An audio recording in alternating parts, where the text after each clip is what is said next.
Hi friends, Editing Logan here. But pre-warning before you watch this vlog. For the entire month of October, I'm reading, gay horror books because last October I just read horror books, which was fun, but this one I'm reading specifically gay-centered horror books. And I thought I'd start off with Poppy C. Brite because that is a name that is lauded among, like, Anne Rice and, like, all of the, like, gay horror. And I had never read a Poppy C. Brite book. What I did not know when getting into this, and what you should know before you watch this vlog, Poppy C. Brite is known for writing 90s style gay erotica horror. And when I say that, I mean like horror. Like think American Psycho, like that level of like violence and just body horror and gore, but every character in the story is gay. So while that was really, really cool to experience and it's just something very different that I've never experienced in a horror story before, and I love horror books. If it is at all triggering for you to discuss topics of, say, sexual violence, physical violence, gore, body horror, drug use, HIV, cannibalism, skip this book, don't read this book, and skip this video. Well, I had fun reading this book, like it was a time, and I want to read more Poppy C. Brite now that I know what her style is, and I won't be as taken aback. Having just finished this book, I will not be sleeping, and the ending nearly made me throw up, which is very hard to do. So, knowing that, tread lightly. I will not be offended if you skip this video. You will have ample other spooky season videos from me this spooky season. So, but if you want to watch me experience this, here's a vlog of me reading Exquisite Corpse by Poppy C. Brite.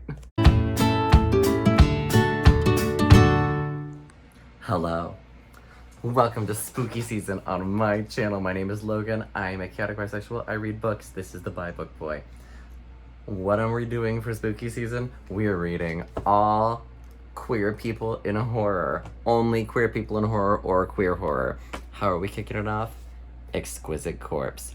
This book, as far as I know, is a fictional, like, serial killer like story of sorts that's like loosely based on Jeffrey Dahmer, which I am fucking here for, because in the 70s it was a huge thing that serial killers targeted gay and bi men that were usually homeless men of color that were working as sex workers, because the police viewed these people as quote-unquote less than human and quote-unquote living a risky lifestyle, therefore they wouldn't be missed.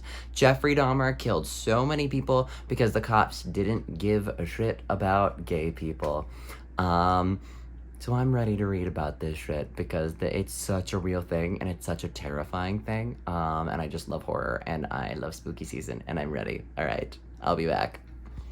Okay, right off the bat, we've met our protagonist named Andrew Compton, who is basically a Jeffrey Dahmer type. He is gay himself, and he targets gay and bi sex workers because he knows that they will not be missed. But apparently his MO is he takes them on dates, seduces them, takes them out to dinner, treats them well, has sex with them, and then kills them. I'm suspecting there's some necrophilia involved in this as well. So far, he's recounting his time as a serial killer before he was arrested. But this like book starts when he's been arrested. I'll get back in a sec. Update: we are not even like halfway. We're barely into this book, and he is escaping jail by faking his own death. And he's doing it very well. He is in a motherfucking body bag. I'm like maybe a page down. They put him in a body bag. I'm gonna keep reading. Oh my god, they almost started the autopsy. Trigger warning for y'all. I almost threw up at that point, because the autopsy person cut, and then he woke up and killed the autopsy person. and now I'm assuming he's gonna escape, but I just almost threw up. Almost threw up. Oh my fucking god, you guys. Oh my god, you guys. I've read like maybe a paragraph. So after he kills the dude doing the autopsy, he's like about to like make his escape, and there's another like doctor who's in the room, and this fucking doctor is like, this doctor, now mind you, having watched a presumed dead serial killer get up off the autopsy table when they had begun to cut into him by like making a very small incision, like nothing super, but it began to cut into him. Watch this person essentially rise from the dead and kill the doctor about to do the autopsy. What does he say? He says, "Hi, sir. I'm a huge fan. I'm really into true crime and I love serial killers. I promise I won't tell anybody if you let me live." Which, like, me. Of course he killed him. Our main character gets off on killing people, so be warned. Good times. We are not even 30 pages into this book. Oh boy. So we've changed POVs. We're not in London anymore. We're in New Orleans. And there's this character is, he's a photographer that does nudes. So far he's into bondage play, and I have a feeling he's going to be a murderer as well, or he's going to meet our murderer and shit's gonna happen. But he just took a pop, like as in like, met a boy, said boy said, "Can I live with you and be your pet?" And he put a leash on him and took him in. So we have real actual kink play on the page here. So far we're not vilifying it yet, but I don't know, I'll let you know. But yeah, there we go. Okay, back in London, he met an American this is how this connects, I'm guessing. He met an American at the bar, hooked up with said American, killed said American, stole his identity. I'm assuming that Andrew Compton is gonna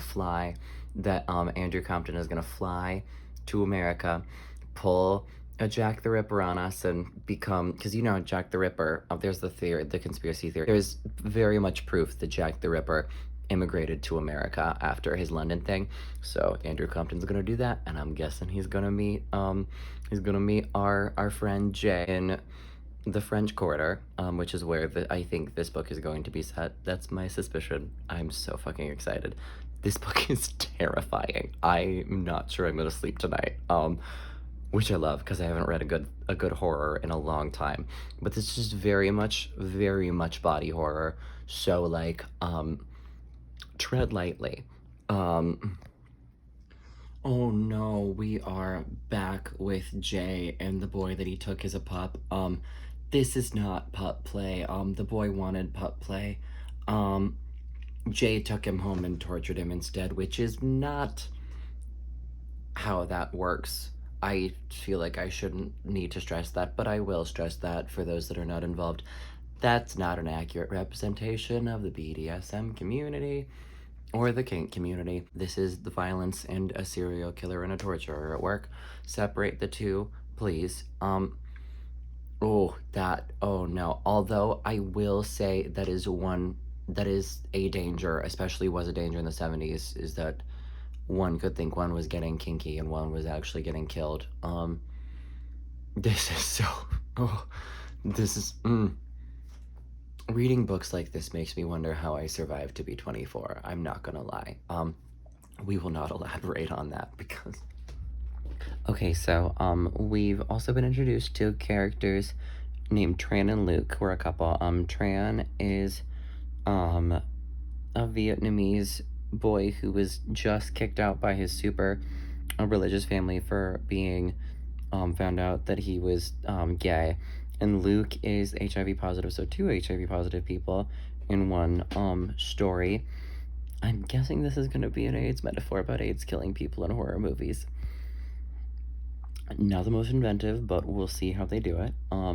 Also, Luke and Tran have admitted to cheating on each other.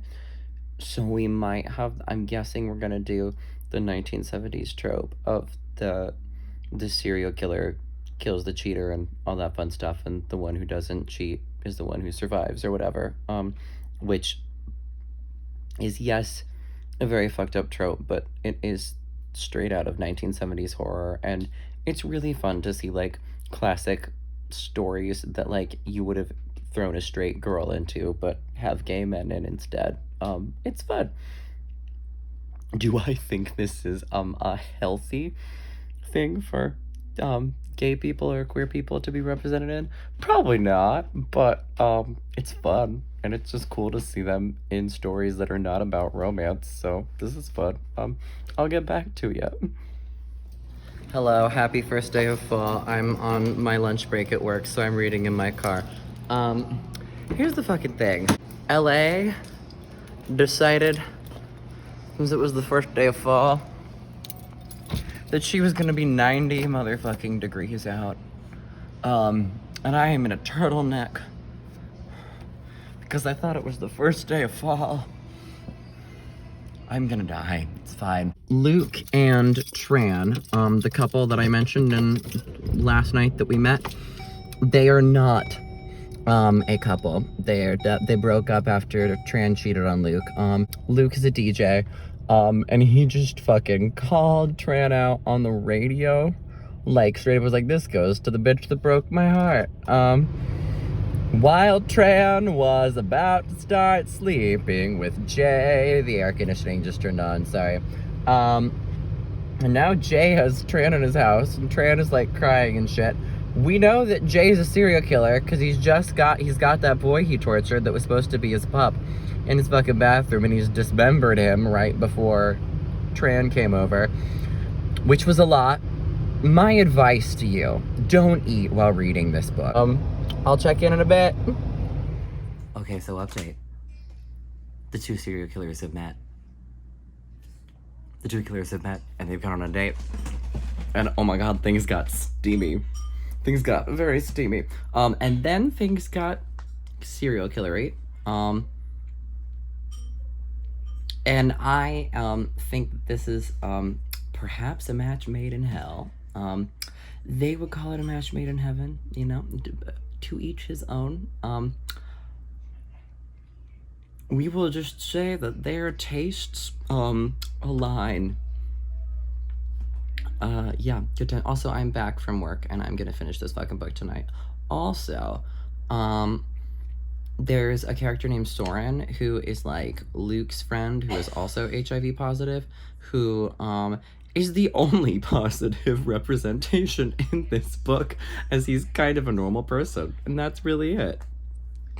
Oh no, Tran is back at Jay's house, and Jay and Compton are together. Fuck. This is like Stephen King level, like, honestly more brutal than Stephen King level, so like, tread lightly. Massively tread lightly. It got so gross that I almost DNF'd it, but I'm gonna keep going. I'm gonna finish it. I'm gonna finish it.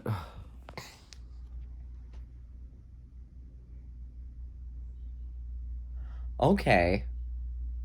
Now I'm kind of back on this train because something happened, I won't tell you what.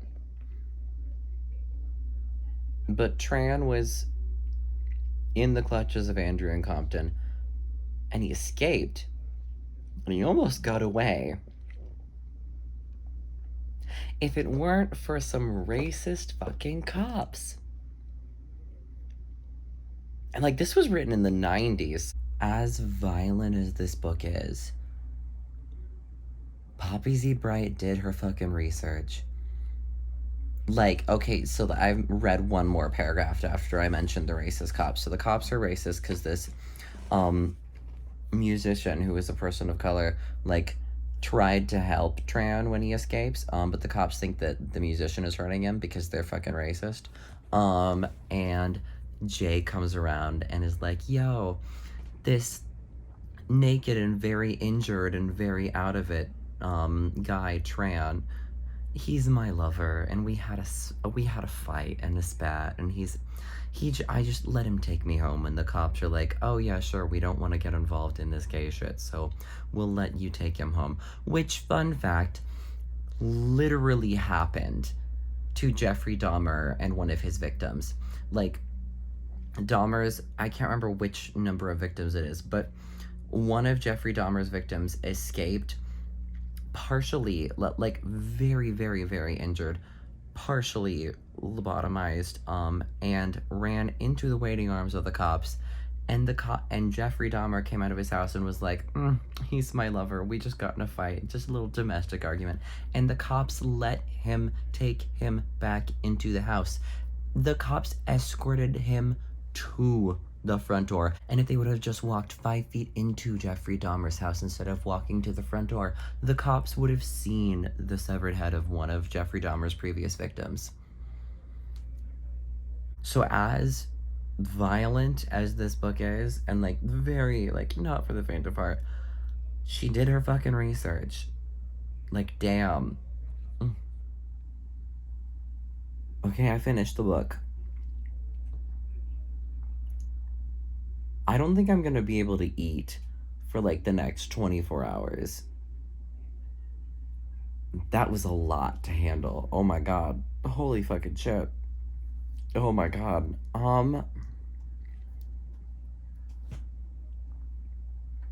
It was terrifying. It did what I came here to do. It scared the shit out of me. This is terrifying. This is very much, it's